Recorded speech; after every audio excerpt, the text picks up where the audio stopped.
illustration 85 capital gain நம்ம பார்க்க போறோம் CMA bookல இருந்து இல்லையா. Mrs. Paramdeer has a jewelry. அப்ப பரந்தீர் ஜுவல்லரி வச்சுக்கிறாப்ல. Being gifted on 1/4/2000 by her brother Jitendra. இந்த ஜுவல்லரி வந்து ஜிஜேந்தர் வந்து கிஃப்டா கொடுத்தாரு என்னைக்கு 1/4/2005ல. அப்ப இதுதான் பர்ச்சேஸ் டேட் எடுத்துக்க முடியுமா? காஸ்ட் ஆஃப் அக்விசிஷன் எடுத்துக்கலாமா? கிடையாது. ஏன்? இப்பதான் நம்ம படிச்சதுக்கு முன்னால நோஷனல் கிஃப்ட்ல படிச்சோம். டீம்டுனா இவங்க பிரதர் என்னைக்கு வாங்கி இருக்கிறாரோ அன்னைக்கு தான் நம்ம எடுத்துக்க முடியும். சரி, ஜிஜேந்தர் acquired such assets for rupees 60,000 on 1/7/1995. ஆக்சுவலா நமக்கு இண்டெக்ஸேஷன் ஸ்டார்ட் ஆகுது வந்து பினான்ஸ்ல 21-22 தான் ஸ்டார்ட் ஆகுது. ஆனா அதுக்கு முன்னமே இருக்குது இது. அப்ப 2001 தான் எடுத்துக்கணும். ஃபேர் வேல்யூ பார்க்கலாம். 1/7/2002 Jitendra has sewn a diamond worth rupees 25 in such jewelry. அப்ப 1/7/2002 என்ன செய்யறாரு? ஜிஜேந்தர் has a sewn. அப்ப என்ன செய்யறாரு? கொஞ்சம் ஒர்க் பண்றாரு டைமண்ட்ல. அதுக்கு 25,000 செலவாகுது. அது வந்து காஸ்ட் ஆஃப் இம்ப்ரூவ்மெண்ட்னு கூட சொல்லலாம். On 1/4/2009 Mrs. Paramdeer incurred polish expenditure on such jewelry costing rupees 5,000. இது இம்ப்ரூவ்மெண்ட் கிடையாது. இது வந்து பாலிஷ் பண்றது எப்பவுமே என்ன செய்ய முடியாது, இம்ப்ரூவ்மெண்ட்டை எடுத்துக்கொள்ள முடியாது. சரி, அடுத்தது as on 1/4/2023 Mrs. Paramdeer sold such jewelry. அப்ப இதுதான் முக்கியம் நமக்கு. என்னங்க, சேல்ஸே இப்பதான் வருது. அப்ப எப்ப வைக்கிறாங்க அவங்க? 1/4/2023 எவ்வளவுக்கு விற்கிறாங்க? 12 lakh.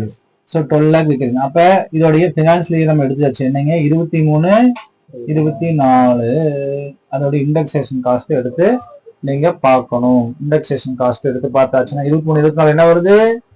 23-24 348. அதுதான், அதனால நீங்க மறந்துடக்கூடாது. என்னங்க, 348. சரி, இதுக்கு செலவு புரோக்கரேஜ் 1% அவங்க செலவு பண்ணிக்கிறாங்க அந்த அம்மா இல்லையா. ஸோ 1% செலவு பண்ணிட்டாங்க. ஸோ 11,88,000 அப்படின்னு வந்து நெட் சேல்ஸ் கன்சிடரேஷன். ஸோ ரொம்ப ரொம்ப ஈஸி. அது சேல்ஸ்ல இருந்து என்ன செஞ்சாச்சு, மைனஸ் புரோக்கரேஜ் அண்ட் கமிஷன்ஸ் போட்டாச்சு. நமக்கு என்ன கிடைச்சிருச்சு? சேல்ஸ், நெட் சேல்ஸ் கன்சிடரேஷன்ஸ் கிடைச்சிருச்சு. அதுக்கப்புறம் நான் தான் சொன்னேன், இவர் வாங்கின டேட் 1/4/2005 அன்னைக்கு தானே இவருக்கு கிஃப்ட் வந்திருக்குது. ஸோ இந்த 5 எடுத்துக்கொள்ள கூடாது, நான் ஃபர்ஸ்டே சொல்லிட்டேன். ஏன்? So the previous owner, இவர் previous owner யாரு? ஜிஜேந்தர். ஜிஜேந்தர் என்னைக்கு வாங்கினாரு இந்த அசெட்? 1/7/1995. அப்ப இது எடுத்துக்க முடியுமானா எடுத்துக்கொள்ள முடியாது சார். அப்ப கீழே சொல்றான், the fair market value of the jewelry as on 1/4/2000 எவ்வளவுங்க? 2 lakh. இதான் எடுத்துக்கணும். ஏன் அப்படின்னா நம்ம படிச்சோம் முன்னாலேயே. அதாவது இந்த அசெட் வந்து 2001க்கு பிஃபோரா போயிருந்தாலே நம்ம 1-2 கூடிய அளவு எடுத்துக்கணும். அப்ப 1/4/2001 ஃபேர் வேல்யூ எவ்வளவு கொடுத்துட்டாங்களே? 2 lakh. அப்ப 2 lakh divided by into 348/100. So ஈஸியா போட்டலாம். ஸோ உங்களுக்கு வந்து answer 2 lakh divided by 100 into 348. So 6,96,000 என்ற அழகான ஆன்சர் உங்களுக்கு வந்துருச்சு. கிளியரா? இண்டெக்ஸேஷன் காஸ்டா போட்டாச்சு. இண்டெக்ஸேஷன் காஸ்ட் ஏன் போட்டோம், என்ன காரணம் தெரிஞ்சுக்கணும். ஜுவல்லரி இஸ் ஆல்சோ என்ன சத்தம். ஸோ இது எத்தனை மாசத்துக்கு மேல போனா? 24 மந்த்துக்கு போனா. எடுத்து செக் பண்ணி பாருங்க. 24 மந்த்துக்கு மேலே போச்சுன்னா என்ன அது?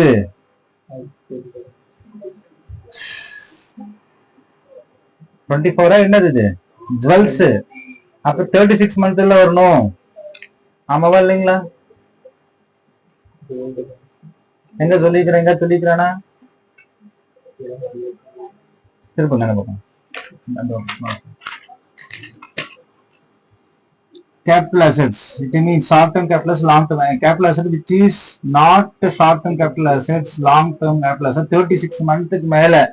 அப்ப எக்ஸப்ஷன்ல தான் லேண்ட் அண்ட் ஈக்விட்டி ஷேர்ஸ்ல வருது. அப்ப இந்த ஜுவல்ஸ் வந்து 36 மாசத்துக்கு மேல போயிடுச்சா அப்படின்னு கேள்வி. அப்ப இந்த விதத்துல நீங்க தப்பு பண்ணிருந்தீங்க எல்லாருமே. இது வந்து லாங் டேர்மா ஷார்ட் டேர்மான்னு பாக்குறதுக்கு இது வந்து ஜுவல்ஸ். என்னங்க, ஜுவல்ஸ். அப்ப எத்தனை மாசத்துக்கு மேல இருக்கணும்?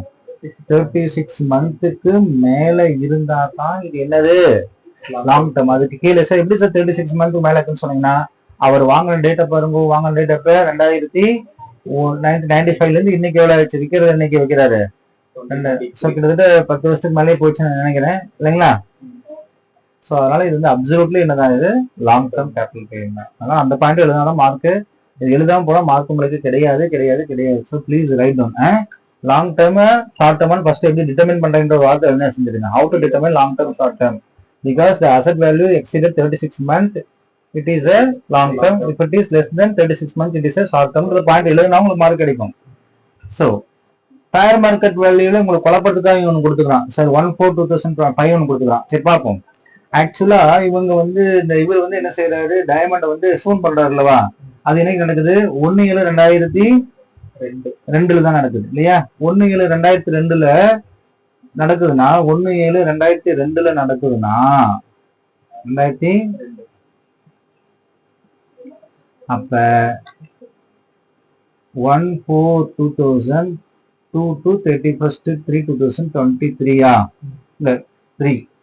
அப்ப 2 to 3 பினான்சியல் இயரோடைய என்ன செஞ்சு பாக்கணுங்க, காஸ்ட் ஆஃப் இண்டெக்ஸ் எடுத்து பார்த்தா அது ஒரு 105 வருதுங்களா. 105 into 348 105ங்களா.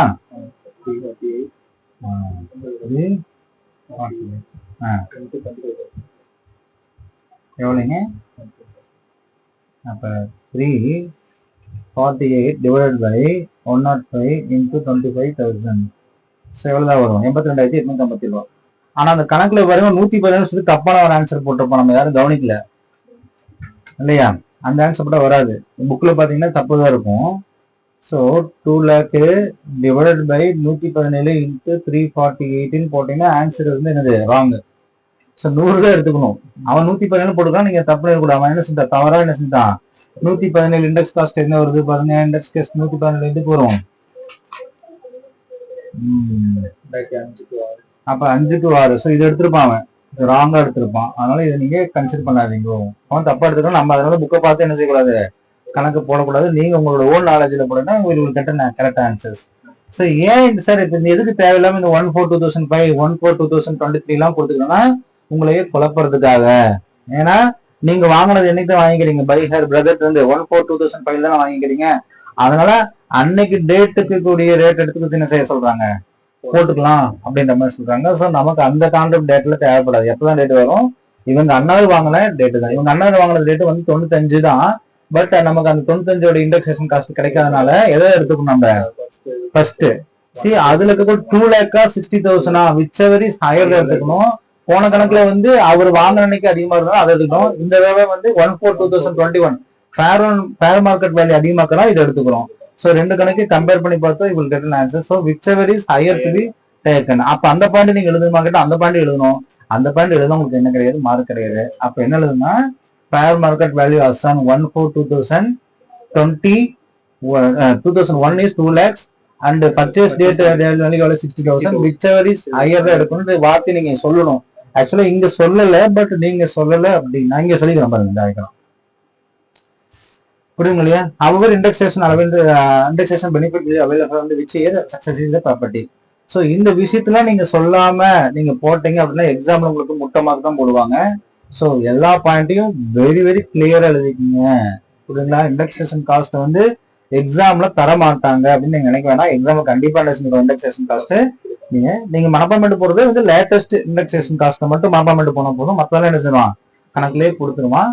நீங்க தேவையில்லாம குழம்பிடாது. ஸ்ட்ரக்சர் வைஸ் நீங்க பாத்தீங்கன்னா என்ன செஞ்சிடும், ஈஸியா மார்க் கிடைச்சிடும். That's all classes.